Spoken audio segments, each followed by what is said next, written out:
Hi అండి. అందరికీ నమస్కారం. వెల్కమ్ టు మీనాక్షి ముచ్చట్లు. అందరూ ఎలా ఉన్నారు? బాగున్నారా?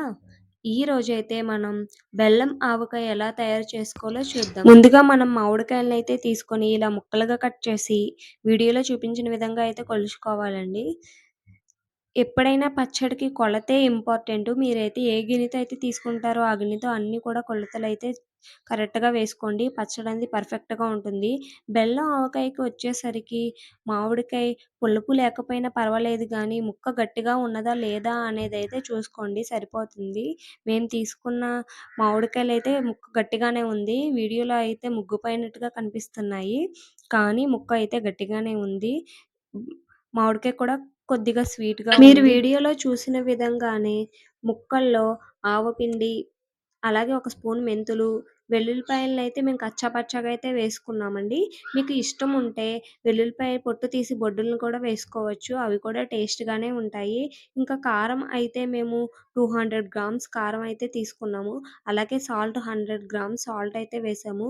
మనకి ముక్క పులుపు ఉంటే సాల్ట్ అనేది లాక్కుంటుంది కాబట్టి సాల్ట్ ఎక్కువ పడుతుందండి. ఇది ముక్క పులుపు లేదు, స్వీట్ ఉంది కాబట్టి మనం తక్కువే వేసుకున్నాము. మీరు చేసుకున్నప్పుడు ముక్క స్వీట్‌నెస్ ఉంటే గనక ఉప్పయితే కరెక్ట్‌గా అయితే వేసుకోండి. నెక్స్ట్ థర్డ్ డే అయితే మనం కలిపిన రోజైతే మనం మళ్ళీ సాల్ట్ అయితే యాడ్ చేసుకోవచ్చు. అందులో అయితే ఎలాంటి ప్రాబ్లమ్ లేదు.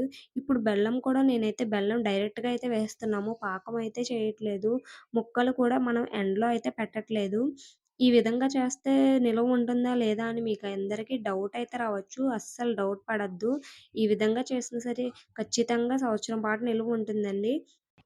ఇప్పుడైతే మనం అన్నింటిని ఒకసారయితే బాగా అయితే మిక్స్ చేసుకోవాలి. మిక్స్ చేసుకున్న తర్వాత అప్పుడు ముక్కల్లో ఆయిల్ అయితే వేసుకుందాము. అదే విధంగా మనం పచ్చడిని ఎందులో అయితే స్టోర్ చేస్తామో అందులో ఫస్ట్‌గా కొంచెం ఆయిల్ అయితే వేసుకోవాలండి. వేసుకున్న తర్వాత మనం ముక్కల్ని బాగా అయితే కలుపుకొని అందులోకైతే డబ్బాలో అయితే స్టోర్ చేసుకోవాలి.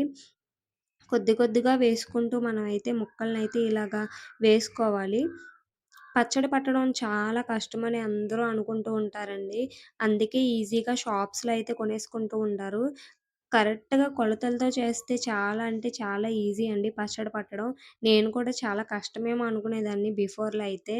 కానీ ఇంత ఈజీయా అనిపిచ్చింది. ఈ విధంగా డబ్బాలైతే స్టోర్ చేసుకున్న తర్వాత, మనం పచ్చడినైతే ఒక పక్కనైతే పెట్టేయాలి. మళ్ళీ మూడో రోజైతే తీసైతే కలుపుకోవాలి. అప్పటికైతే బెల్లం కరిగి చక్కగా పచ్చడైతే ఊరుతుంది. చాలా అంటే చాలా బాగుంటుంది. మీకింకా ఏమన్నా డౌట్స్ అయితే ఉంటే కామెంట్ సెక్షన్‌లో అయితే కామెంట్ చేయండి. నేనైతే ప్రతి డౌట్‌కి ఆన్సర్ అయితే ఇస్తాను. మీరు వీడియోలో చూస్తున్న విధంగా అయితే పచ్చడి ఊరి ఎంత బాగుందో చూసారు కదూ! ఇంక నేనైతే వేడి వేడిగా అట్లేసుకొనైతే పచ్చడి నంచుకొనైతే తిన్నాను. చాలా అంటే చాలా బాగుందండి. మీరు కూడా ట్రై చేయండి. వీడియో నచ్చితే లైక్ చేయండి, షేర్ చేయండి, సబ్స్క్రైబ్ చేయండి. Thank you so much.